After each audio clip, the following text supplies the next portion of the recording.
Good afternoon, everyone. I'm Darrelyn Gunzburg from the University of Wales, Trinity St David, and this afternoon's session is about seeing medieval art, seeing art through medieval eyes. And one of the things that we always strive to do, of course, is to attempt to guide the imagination of the viewer so the materials on view can be reconnected in through the original locations, cultures and functions. Sometimes that's quite difficult to do. And as I take you through what we're looking at in this session, I will try to articulate some of the difficulties and things we need to do to remove those blinders so we can actually have a sense of its original function or the medieval mindset. And one of the strongest, I think, questions that we can always ask is, who is the imagined viewer in the making of this work? Who was the first person for whom this was made? It's not us, although we can understand it and enjoy it, but it's helpful to think, who was the first person who was going to be seeing this, apart from the person who made it themselves, because actually they're the first person to see it. And the spectator, of course, is going to always be aware of the cosmology in which that work was created. So I'm going to take you to Siena, the city of the Virgin, and she was much loved by the inhabitants of of Siena. This was more so pointed out in 1260 when there was the Battle of Monteperti between the city-state of Siena, the city-state of Florence. Great big battle in between in a place called Monteperti. And the Sienese prayed the night before to the Virgin that if she gave victory to them, that they would elevate her and she would become the great person to whom they gave their devotion. And true to her word, she gave them victory in a great battle, and so she became extremely exonerated for them. In 1306 to 1308, the great altarpiece that was in the Siena Duomo was felt to be no longer relevant, and so they commissioned Duccio de Boninsegna to create another altarpiece. And this is what it looks like. Oh, well, no, actually, it's not at Siena. That's what it looks like here. And you can see this today in the Museo dell'Opera del Duomo, and this is what it looks like. It's a square, elongated panel with the Madonna in between holding the child, the baby Jesus. And it's called a Sacra Conversazione, which is a bringing together of many different people or saints who never knew each other, but who are brought together in the one space to have this sacred conversation. So we have the four patron saints of Siena down below here, and we have various other angels and various other saints in the pinnacles. So this is all very well. You think, lovely, yes, okay. And this was in the Siena Duomo, so therefore, end of conversation. However, this is only as we see it today. That's the thing to remember. This is as we see it today. We have to make many adjustments to be able to see it as the original spectator saw it. The main panel, as I said, is a Sacra Conversazione, but it's actually been broken up since this was created. And this is part of what it was broken up to. Thank heavens they didn't decide to cut this into strips here and just have the Madonna and sell her off. So this is part of what we have left, and it's very large. It's called an architectonic piece of painting or creation, and it portrays one of the largest artistic undertakings of all times, considering there are more than 40 figures which are depicted on this surface. But this is not what it looks like, indeed, or where it stood. Let's first of all look at where its original location was, which is the Siena Duomo. This is the facade of the Duomo, the west end. You walk in, there's the nave, looking down towards the east end, and this is where it would have been situated, here on the high altar. There's another image of it, and you can see that it's definitely not sitting there, not there anymore. It's in the museum because it was no longer considered to be relevant some 100 years after it was placed. Then it was put into the museum, and this one was created in its place.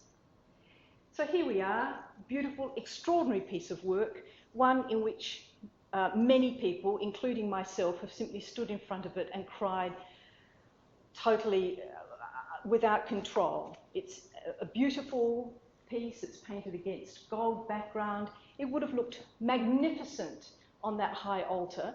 If you consider what we were talking about before, it's in a dark interior with candles lit, reflecting the gold surface, almost as in Chartres Cathedral, with this central figure stepping off that background. Indeed, when it was completed in Duccio's workshop, it was paraded through the streets of Siena and taken to the Duomo, and people simply cheered and fell on the floor because they were so moved by this. Never had the Madonna been painted in such realistic lifestyle like this.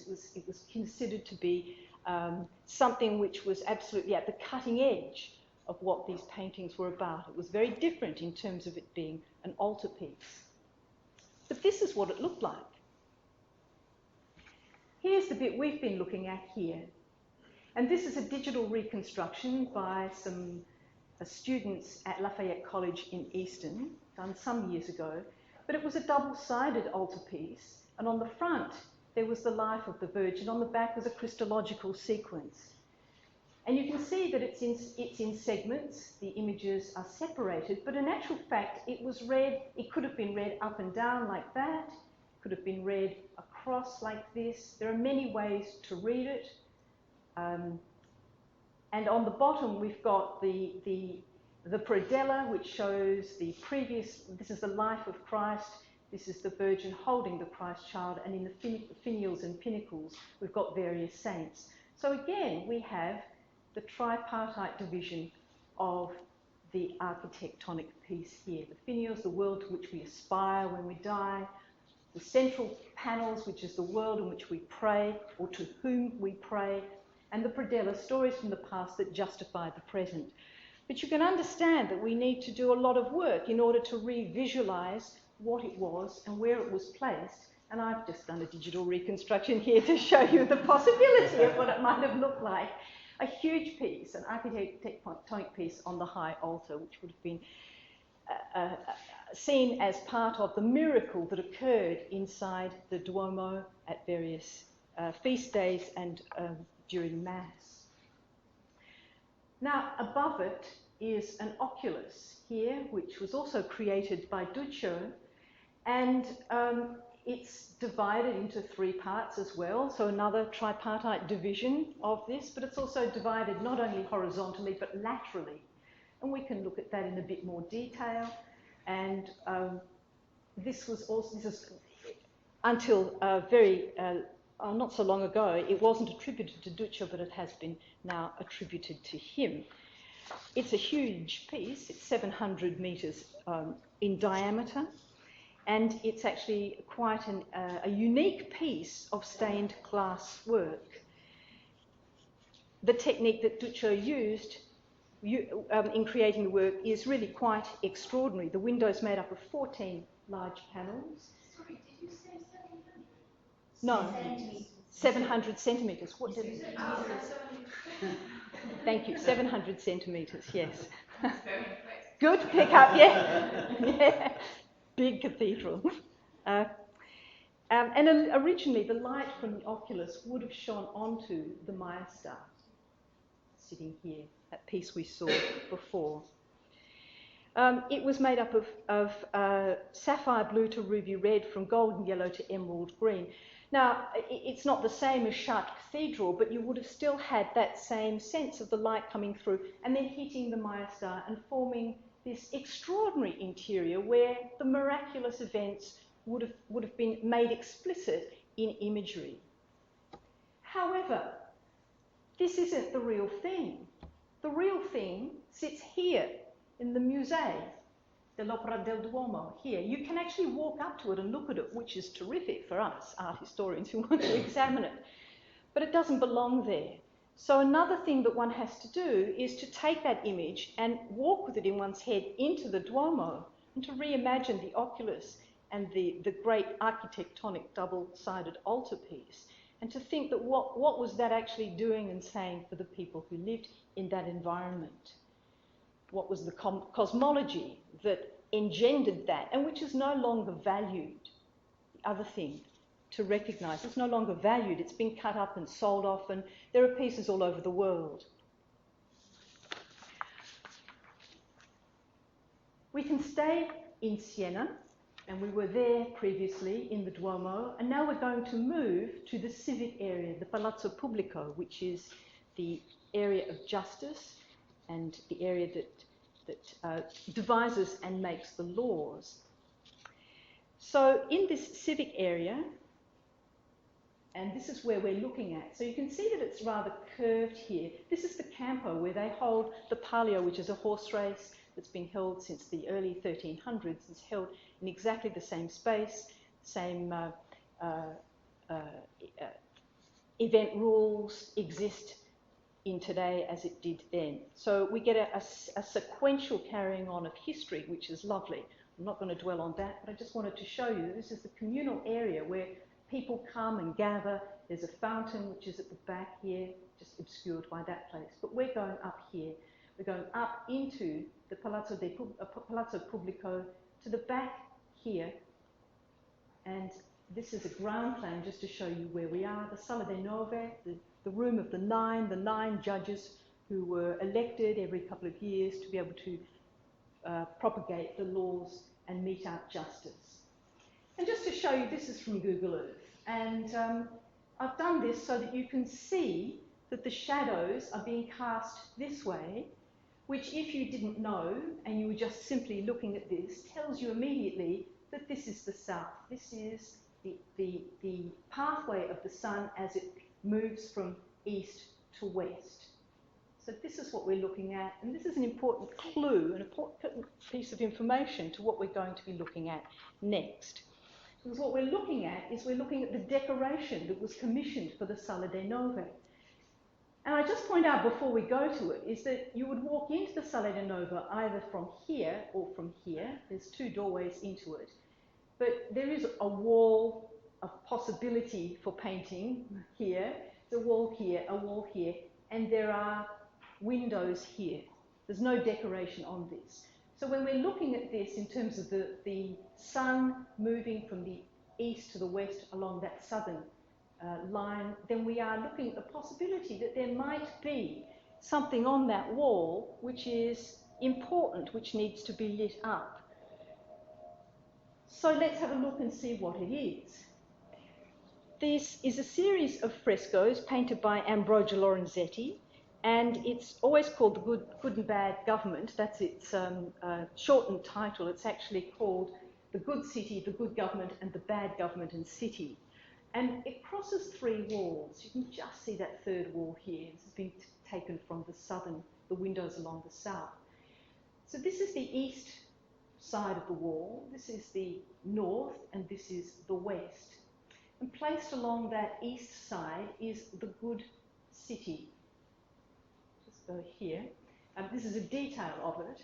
And it was painted 1337 to 1340, the whole fresco scheme. It's quite an intricate scheme. It shows people dancing. It shows people building up here. Further along, there's the very clear black and white imagery of the Duomo. So it is reflecting Siena, the city itself. Within the city, human activities that are necessary in a well-kept city are shown, such as representations of different trades, like builders on scaffolding, or leisure time with groups of dancers in the foreground. There's a panorama of villages and suburbs. We go over here. There's the wall that we saw before, which is here. And if we go further along, we can see the countryside.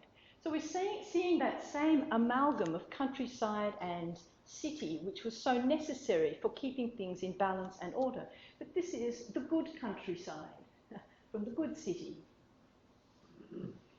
So this is where harvests come to fruition with bountifulness and feeds the city dwellers who are on the other side of the wall. Good things happen here. If we move to the central panel here, which is here, we have people who are painted who are current and contemporary with when the panel was painted or the wall was painted, the fresco. Many of these would have been recognisable to the group of 9 who sat in this room to pass judgment and to mete out the laws and regulations of Siena. So we're getting a didactic work that's talking about balance and order. We've got Ben Comune, who's sitting here, good government. We've got the virtues who are flying above here. And we've got all sorts of intricate detail about this fresco, which is showing how a good city maintains justice, balance, and order. And so therefore, on the west wall, we have the bad government and city. So we've got a devil who's sitting in the place of judgment, and we've got the things that can go wrong. And although this is a badly decimated fresco, unfortunately, you can still get the gist of things that will happen to you, which almost parallel what was seen in the Arena Chapel if you went to hell. There are all sorts of monsters who will eat you. There are people who are ready to cut your throat. And so this is saying that what happens when you have bad government, things fall into chaos, things fall into disorder. And this is very much what was on the minds of the Sienese at the time that this was commissioned. The commissioning body, the patron, was the commune, and they had had all sorts of people who were governing them who had caused dysfunction in that area. So they wanted to make sure that whoever was sitting, debating laws, debating regulations, would know what would happen if you made bad decisions. Ronald Rees has described these pre-perspective urban landscapes because now we're seeing them as not separate images, as we saw on the Perugia fountain, but we're seeing them as a complete interconnected landscape or cityscape. And indeed, this also articulates what I was talking about this morning about regard to interconnectedness. No one is separate. They may be individuals, but they're all dependent on each other. And Ronald Rees describes these pre-perspective urban landscapes not as they might have looked from the vantage point of an external observer, but rather what it felt like to be in them, as they might have impressed a pedestrian walking up the streets and seeing the buildings from many different sides. Okay, all very nice and good, but what I want to point out to you is that we're just seeing a part of this. If we go back to the whole, then we can see that actually there's what you might describe just beneath the dado here, a predella almost if you're looking at an altarpiece, but it's definitely the base of the major central part of this is the trivium and quadrivium, and it runs all the way around the 3 sides. So again, we've got an emphasis on what's necessary to understand, know, and be educated in order to contribute to a city that's run with order and justice and balance. The major part of this tripartite division is clearly, it is the daily life in which people are living, because this is the civic room, the civic area where laws are made and laws are meted out. So they're not so worried about being educated. They anticipate that those who form part of the 9 are educated, and they've just put it there as a reminder when they're making their laws and debating. Along the top, we've got the planets and the seasons.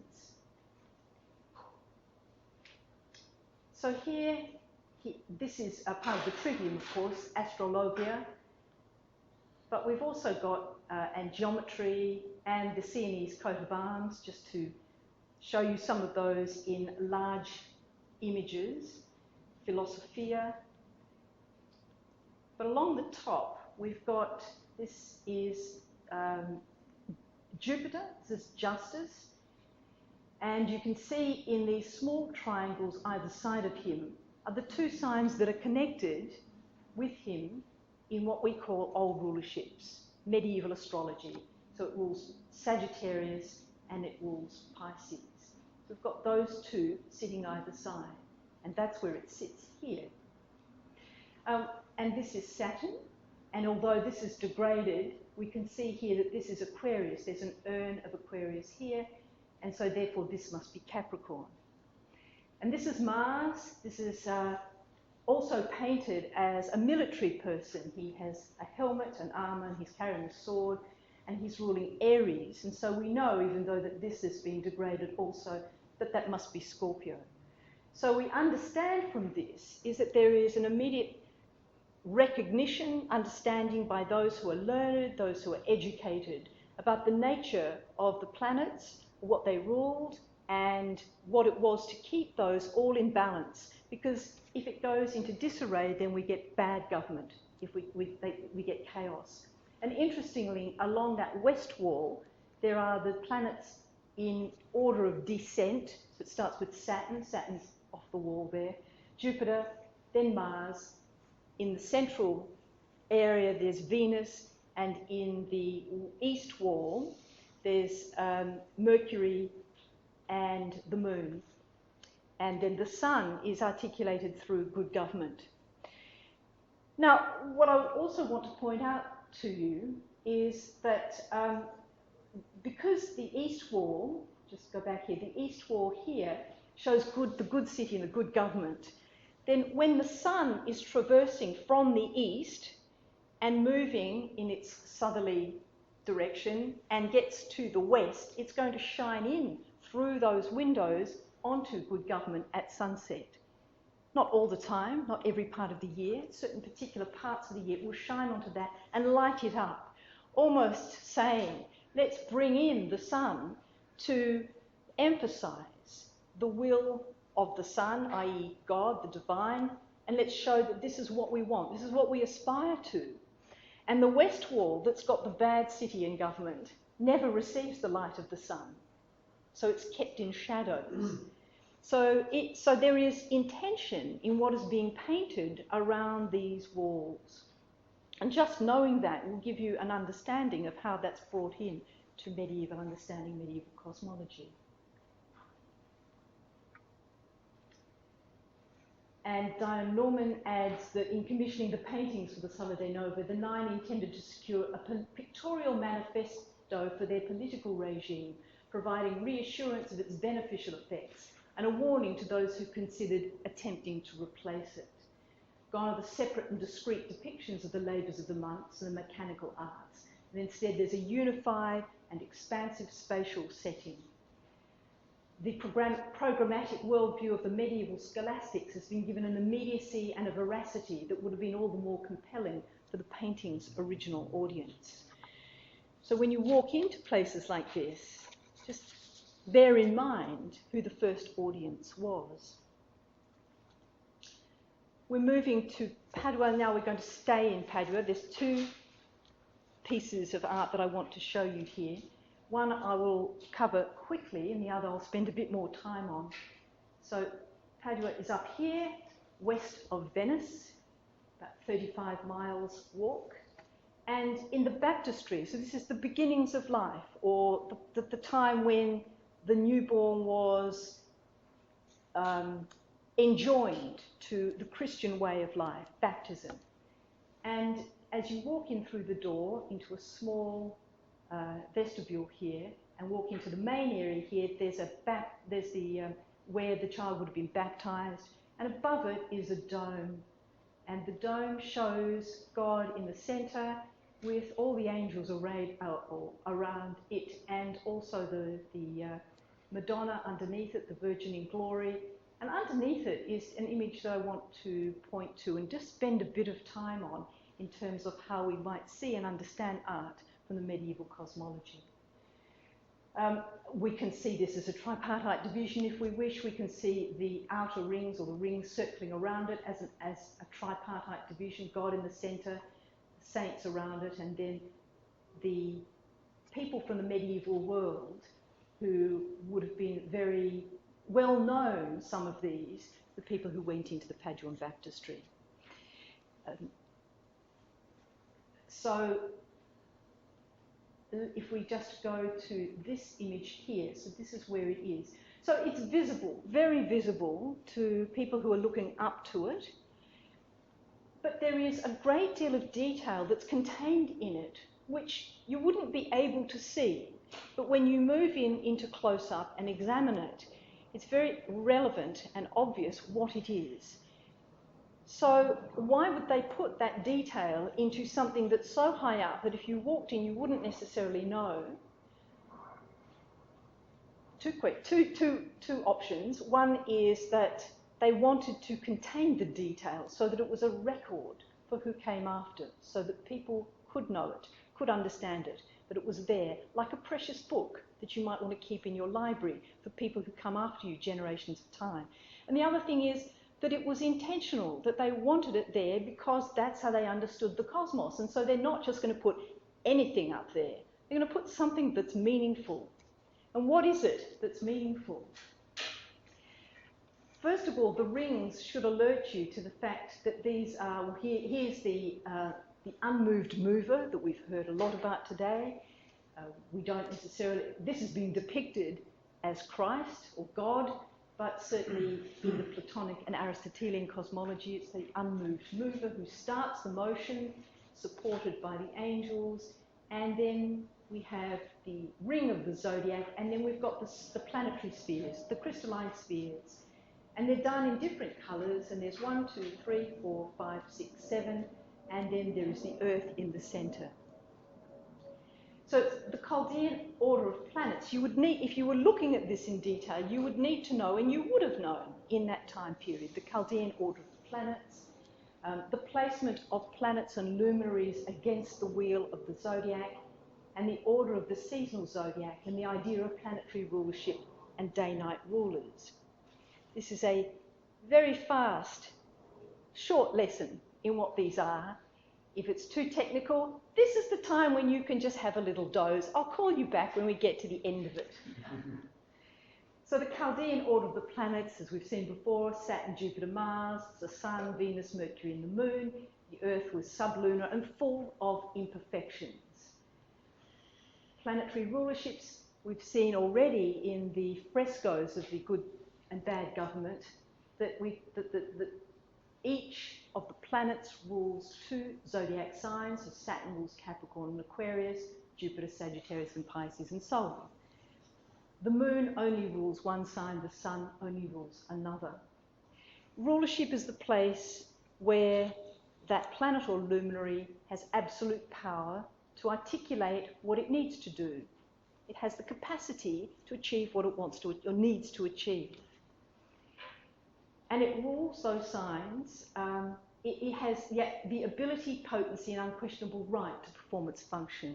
And Alcabisi, who was a medieval astrologer who was well known into the medieval period, and whom I will be citing a lot in the next example, says it's like a man in his home and estate, in control and unchallenged in that position. So this is the best that it could get. So as a model for the universe, you want the planet situated in the zodiac sign where it's going to have absolute control or unquestionable right to perform its function. But then there are day and night signs, and this will become clear in a moment why we're looking at day and night signs. Ptolemy noted there were 6 zodiac signs as diurnal and masculine, and 6 which were nocturnal and feminine. And these came from the Aristotelian 4 elements: hot and dry, cold and wet, hot and wet, cold and dry. And they were arranged, as Ptolemy said, in an alternate order, one after another, as day has followed night, and as male is coupled with the female. So we can then denote Aries as being, it's fire, it's hot and dry. Taurus is earth, cold and dry. Gemini is air, hot and wet, and so on and so forth. So each of the zodiac signs contains a non-repeating combination of these elements. So where does that leave us in terms of the Fresco scheme? If we consider the sun as that central focus, then the planets that are away from the sun are going to be the ones that are furthest and in a more shadowy area, if you like, away from the sun. Those that are within the orbit of the sun and the earth are going to be lighter and brighter for ease of expression. So if we look at the night signs, Saturn rules Capricorn, Jupiter Pisces and Mars rules Scorpio. So just keep those in your head. And Venus, in ruling the day signs, as it's coming down to Earth, or coming closer to the Earth, the crystalline spheres. Venus rules Libra, Gemini, and the Moon, of course, rules Cancer. Now, taking all of that And it's time to come back, those of you who've had a little sleep. But taking all of that and looking at this now, it's not so clear on this, but in other images and where it's less light polluted here, you can see that there are dots placed in these planetary spheres. And when we look at them against the zodiac signs, we begin to see that Saturn is placed against the sign of Capricorn, which is its nighttime ruler. Venus in Libra, this is Jupiter no, that's not Jupiter, somehow it's been left off. Mars, thank you, Mars in Scorpio, Jupiter in Pisces. So we go Saturn, Capricorn, Jupiter in Pisces, Mars in Scorpio. So they're the nighttime signs. We get the Sun. The Sun is in Aries. Now the Sun is exalted in Aries, but it could also be that this is when the year begins. This is the ingress into the vernal equinox. Venus is in Libra, its daytime ruler. Mercury is in Gemini, its daytime ruler. And the Moon in Cancer, which is its ruler. It's just in rulership. So taking this then and recognising that it's so far up there that you're never going to see, the ordinary person looking up there is certainly going to see the crystalline spheres, but is never going to see that. So the first imagined audience or spectator is never going to see that, but the painter knew, and the patron knew, and the commissioning body knew, and they wanted it as exact as possible. And I think that's a stunning example of how it didn't matter really about the detail not being seen close up by everyone. What was clear was that this order of the planets was clear, and the detail was there for future generations who might see it. Okay, and then the final example is, again, a civic body or civic building, which is the Palazzo della Ragione in Padua, which is where I spent 6 years of study. I don't mean in the building, but looking at it, developing it for my PhD. And I just want to take you through a guided journey on some of it and what was being articulated there. The Palazzo della Ragione was initially begun in 1172 and it was finished in 1218-19. And it was the law courts of Padua. And this is what it looked like, according to Andrea Moschetti, in that time period. And then the Comune realised that the body who was meeting and making decisions were too cramped because there were 3 single rooms. So they decided to create one room known as the Salone and to broaden it out and to give it a facelift, to raise the building, the roof up, and to raise it by 6 metres. And that's what it then looked like. And in order to do this, they got in an architect. Well, they didn't call him an architect then, he was actually a builder. He raised the roof by 6 metres and he created this whaleback shape to it because originally this was a swamp. And so it was reminiscent not only of it coming out of the swamp, but also the Navicella, which was the boat, the ship of souls that carried people to a greater understanding through Christ and through God. And this is what it looks like today. So it's still pretty much the same. Indeed, where it sits in Padua is in the marketplace. So again, we've got this connection of trade and justice and markets. And we've got laws connected with that in the building. So there's market stalls to the north and south, and underneath the porticos, and underneath the arcades there. It's a thriving, bustling marketplace, as it is today, as it was then. Indeed, trade and justice was seen as twinned activities that allowed a city to thrive.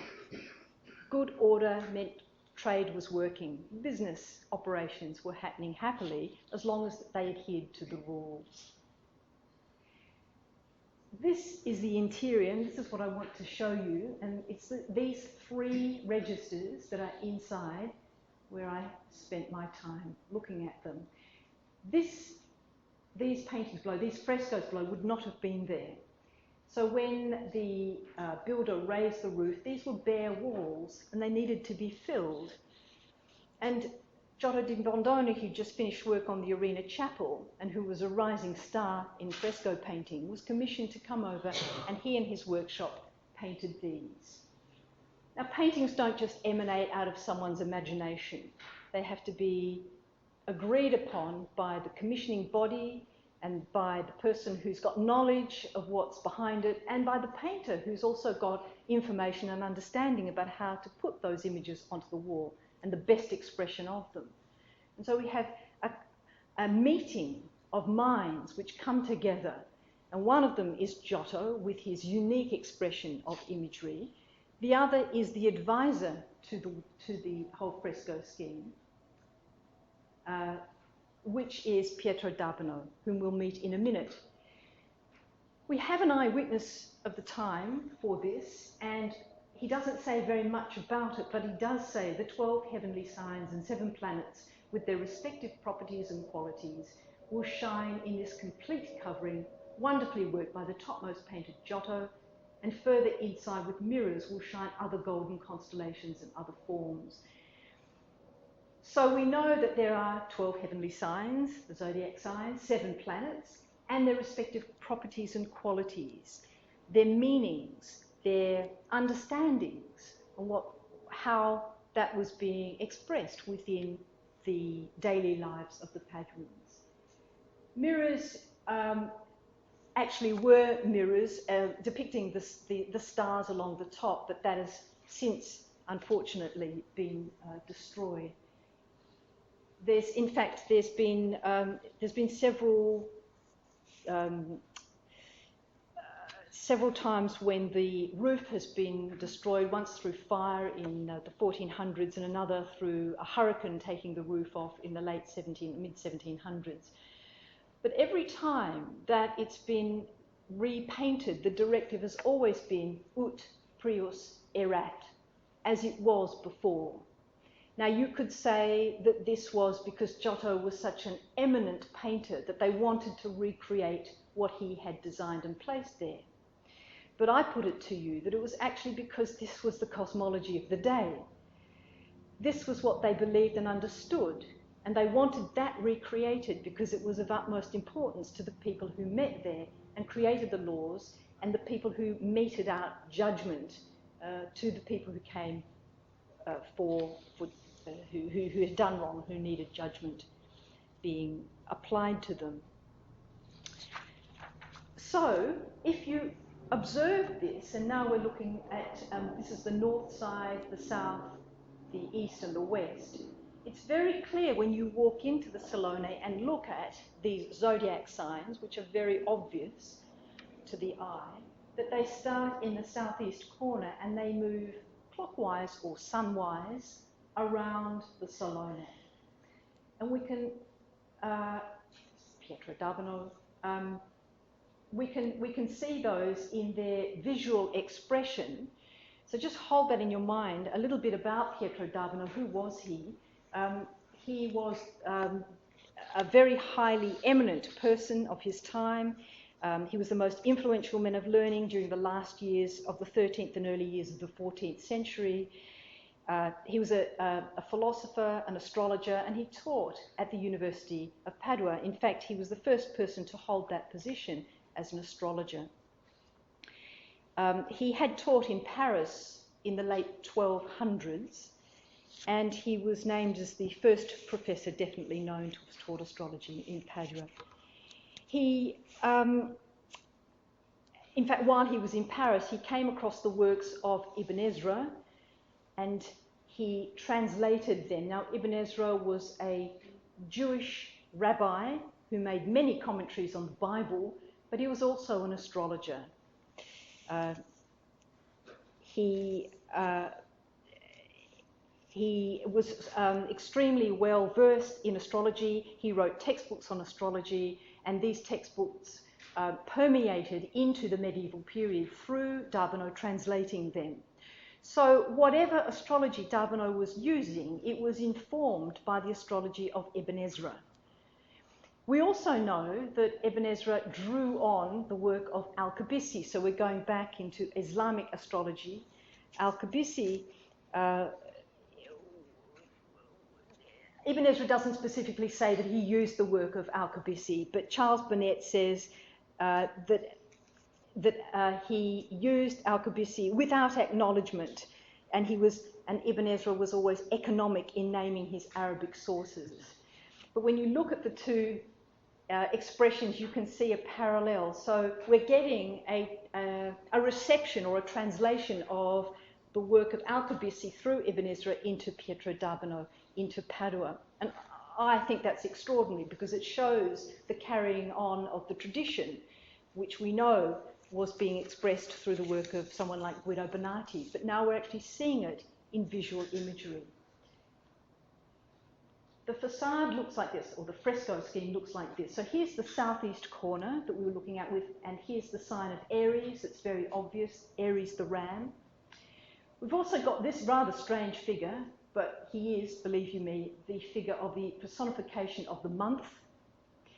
We've also got the labour of the month, which is, sorry, here's the personification of the month, of the planet, which is Mars, and Mars is ruling Aries.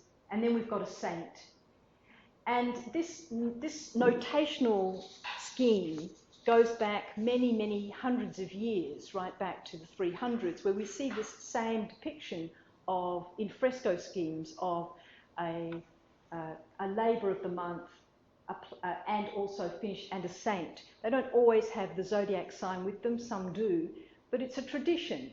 So what we're seeing is not unusual for the Paduans. They would have understood that this was in order to put these markers, if you like, within the scheme. And I am suggesting that this forms what we could call a chapter, something that begins at this place here and finishes at this place here. And if we move on to look at another chapter, which is the sun in Leo, then we can see the labour of the month here, we can see the zodiac sign of Leo, we can see the sun, which rules Leo, and the saint, which completes him. And there they are in bigger notation.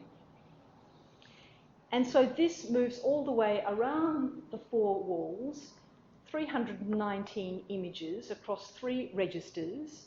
The top register, which I'm not going to deal with in detail, but does depict in visual form a sky map for that time of the year.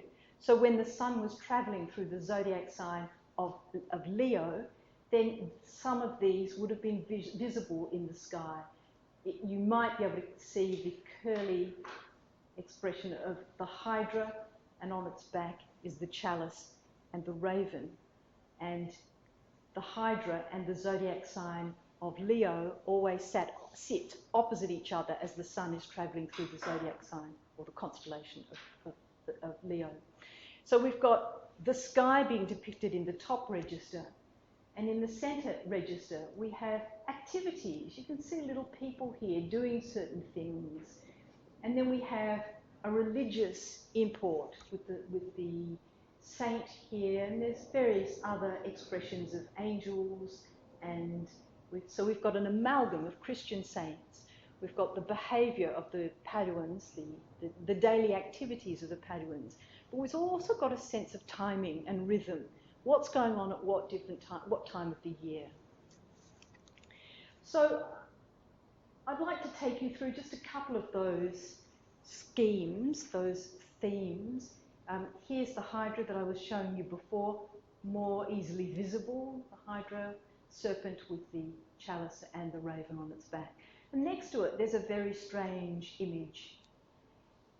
And we know that at this time of the year, it was the time where it was hot and dry, where this heat and dryness produced burning, destructive heat. We've got what Al-Qabisi is writing about it. We've got what Ibn Ezra is writing about it. So just looking at these and trying to make sense of what's going on here. Hot, dry time of fever, time of illnesses. I am suggesting to you that rather than this being, as some people some scholars have thought it might be, as devils, In actual fact, this is their depiction of what I would say is fever devils. This is how would you describe something in your body that's causing you to have maybe chills or heat or throwing up, nausea? We would describe it as a devil inside that needed to be expunged. Roger French considered that central to both medicine and astrology were the doctrines of growth and decrease, and that that they would need to somehow expunge those through cupping or through bleeding or through some form of medical intervention. And indeed, to be a doctor in the medieval period meant that you had to understand astrology. You had to study astrology to understand the differences that the humours could produce in your body. So, fever devils in the summer.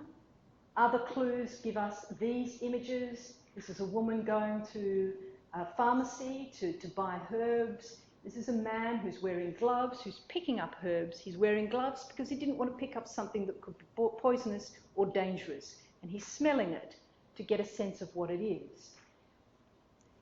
And here we've got a doctor who's holding up a urine sample. Here we've got a man who's chasing away a fever devil. And in the centre, which has been described by some art historians as a necromancer or someone who's doing magic, is, I put it to you, an astrologer who's actually applying medical astrology to understand the nature of the illness. So what we have here is we've got a theme that's running through this about illness and how to deal with illness at the time of the year when the Hydra and Leo are across the ecliptic and the sun is travelling through the ecliptic at that time of the year. Another theme, Ibn Ezra wrote of the sun, of human nature, it has knowledge and intelligence, as well as ruling constitutions and laws. And Al-Kabisi wrote, if Jupiter mixes with it, it indicates decisions concerning religious issues and judgments between people concerning injustices. This is the image of the sun. This is a man in power, a man who is meting out constitutions and laws with hopefully knowledge and intelligence. But there's also people discussing, people disputing. This is a man holding a scroll. A scroll is usually an indication of something that comes from the Old Testament. He's holding the scroll and he's standing beneath a man who's holding a golden orb and pointing to it, suggesting faith is necessary, but it's predicated on the justice that comes, or the understanding that comes from the Old Testament. But this I find particularly fascinating. It's a man in a turban sitting on a rock. And given that this is painted in 1308-09, circa 1308-9, and even though this is a later comparator, we can swiftly move to Florence, to the Siena Duomo, to the Spanish chapel, which is here. This is a Dominican cathedral, and we can go into this chapter house, and we can see here Thomas Aquinas sitting on this wall here. The planets are here, the Trivium, the Quadrivium, all the usual suspects are included in this fresco scheme. But if we go in closer, then we see that he's sitting above three men, one of whom looks very much like the man in our painting here. Now, I'm doing this very quickly, but believe you me, this has taken hours of research. And this is Averroes, and Averroes was a Muslim philosopher who very much believed that Aristotelian way of looking at the world would give you the greatest knowledge. And Thomas Aquinas was the man who said, yes, faith plus reason, but faith above reason. And so in this particular image in the Spanish chapel, Thomas Aquinas sits above Averroes. But in the fresco scheme in Padua, it's included here because it is one way of knowing and one way of understanding. And so another theme that is running through this particular chapter is ways of knowing, knowledge schemes. This I've just highlighted various other themes that I'm not going to go into.